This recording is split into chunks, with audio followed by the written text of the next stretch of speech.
Good morning, everyone. It is a glorious Monday morning, Monday Monday,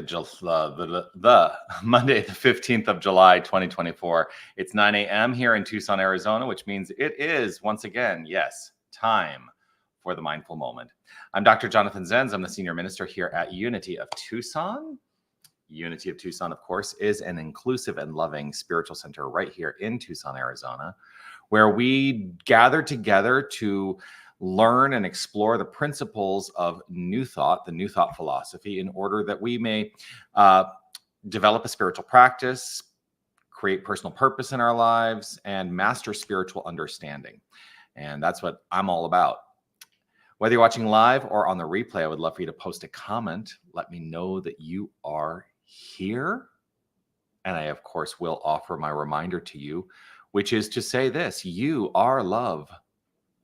You are light. You are life. You are magnificent. And I am so grateful that you shine your light and share your magnificence. Thank you so much for doing that. Yeah, one of the things that I often say each time I see you is that the experience of spiritual practice being consistent for me, and this is part of my spiritual practice, that the experience of a consistent spiritual practice for me opens me up to a higher quality of life. And today is no different. So one of the things I've also been changing up on the mindful moment is to see what's happening for you. What is coming up for you that you would like some reflection on from a spiritual perspective. I do have something that I'm going to talk about today, but first let me say hello and good morning to Sherry. Oh, I love that picture of Kauai. That's Sherry's cat. Grateful to see you this glorious day. Roberta, good morning. Interesting times. I think you're intuiting what I am going to be offering today. William, good morning to all the loving peeps from Anita and William. Grateful to see you this glorious day. And Juanita and Laura, good morning. Grateful to see you online as well. Beth, there's Beth. Beth, good morning to all. So as those comments and hellos all continue to come through, Roberta, like I said, I think you're intuiting kind of my thought process this morning. And sometimes I open up to random pages and books to see what just randomly I might find inspiring. And so I opened up to a random page in this book, Thoughts Are Things, Ruminations on Life, by this guy, Jonathan Zenz. That's a joke. I opened it up at random today. And on page 41 is my little, so these are all like little, just, like daily readings. You can there's nothing is more than 2 pages. You can open it up at random and read anything in there.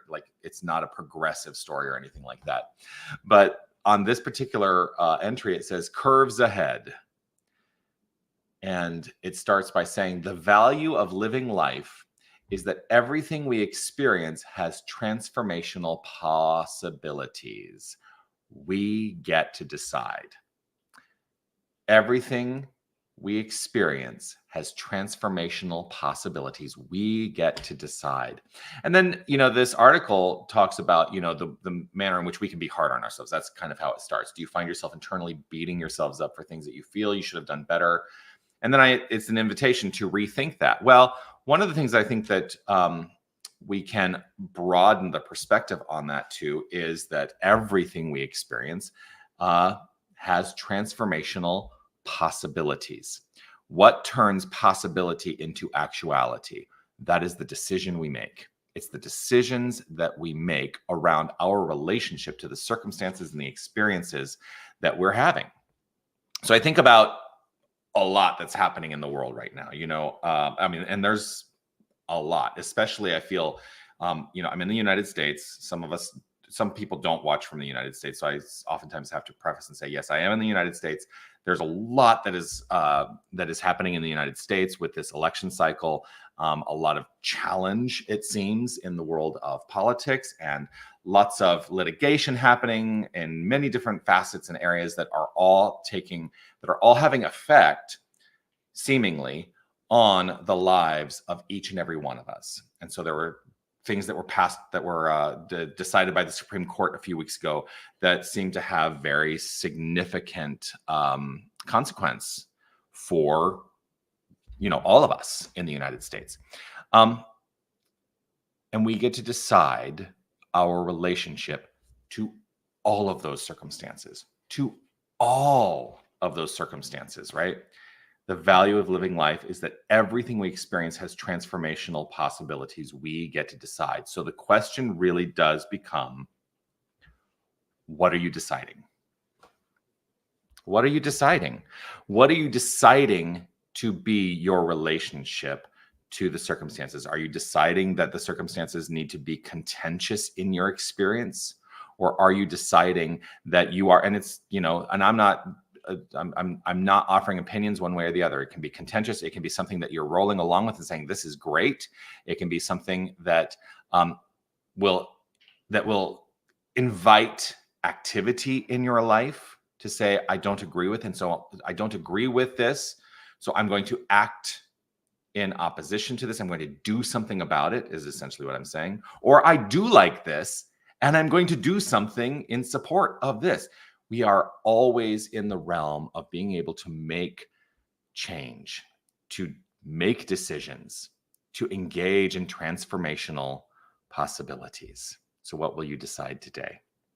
So yes, Roberta, we are living in interesting times. We are living in interesting times. And there's a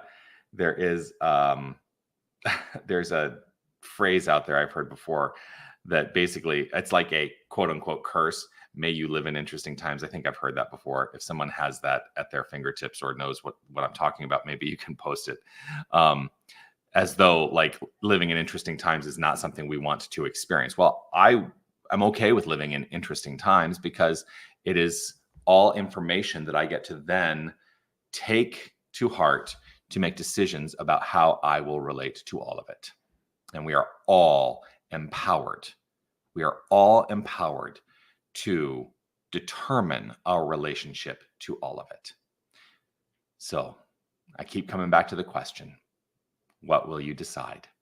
What is your decision today? And if you make a decision, and I encourage making decisions, I'm not a fan of sitting on things. I'm not a fan of sitting on things and thinking that is going to somehow illuminate. No, I'm a fan of making a decision, because I'll tell you what, illumination happens faster in decision than it does in indecision. It's almost like if you are given the choice between two options and you flip a coin and you're like, I don't know about which option. You flip a coin, you say, oh, and you look at the coin, you're like, so the option that came up on the coin randomly is this one. You're going to know right away if that feels like the right one. So yeah, Roberta, it's a curse, but we can still choose. Yes. Yes. So there we are. That's my thoughts today. Those are my thoughts today.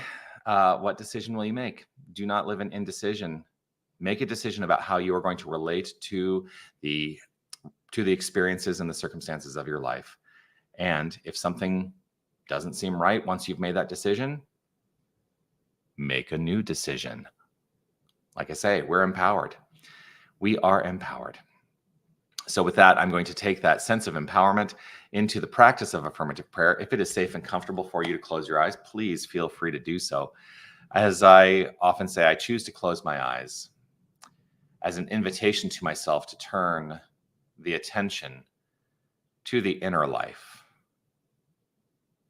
And it is in the inner life where I am at choice.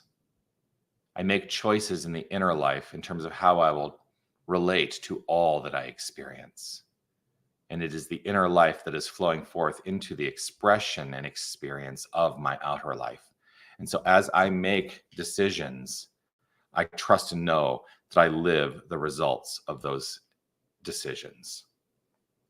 And it is all rooted and based in this understanding that there is only one power and presence. There is only one source.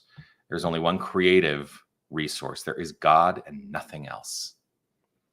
God, this good orderly direction, this greatness on demand, this energy that says yes.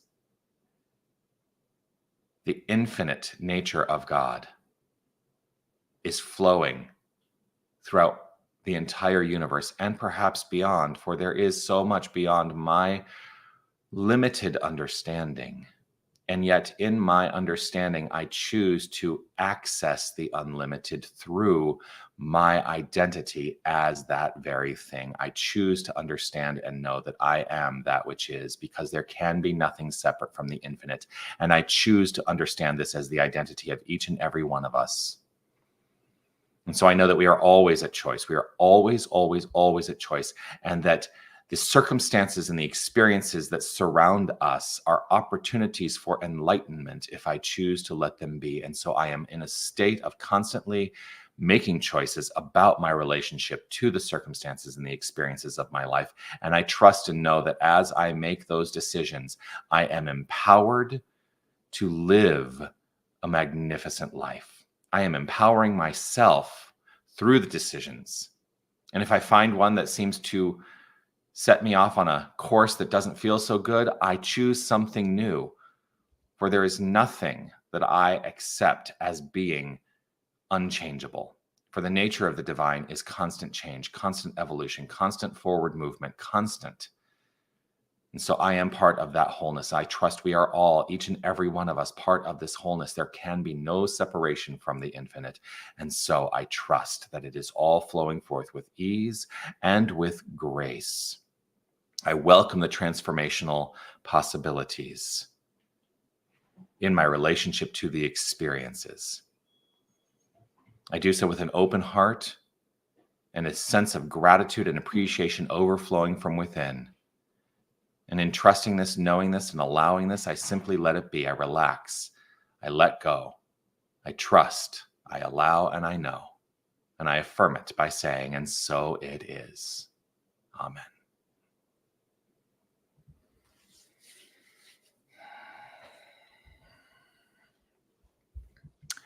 And there we are. Another awesome opportunity to engage in the practice. And I'm grateful that you've joined me today in the engagement of the practice. Please do reach out if you've got anything you would like me to talk about on the mindful moment. I am available. You can always send an email. Oh, I was just trying to click. You can send an email there, Dr. Jonathan Zenz, at revjonathan@unitytucson.com. Send me an email there if you've got something that's coming up for you. You can always put thoughts into the chat function, whether you're watching on Facebook or on YouTube. I do see those chats. I am monitoring the chat on the Unity of Tucson website. So if you happen to be watching from there, go ahead and take a look. Take a look at that. You can send the chat there, and I think I will be able to see it. So yeah, let me know what's on your mind, and we can talk about it. All right, I'm going to go about the rest of my day knowing that I am in charge of my relationship to the circumstances, and know that it is all good because it is all God. That's how I choose to move forward. Peace and blessings to you. Make your day magnificent, and know that you are magnificent, not because of anything you do. It is just the core of your being. I love you all, and I'll see you again tomorrow, 9 a.m. right here. Bye, everybody.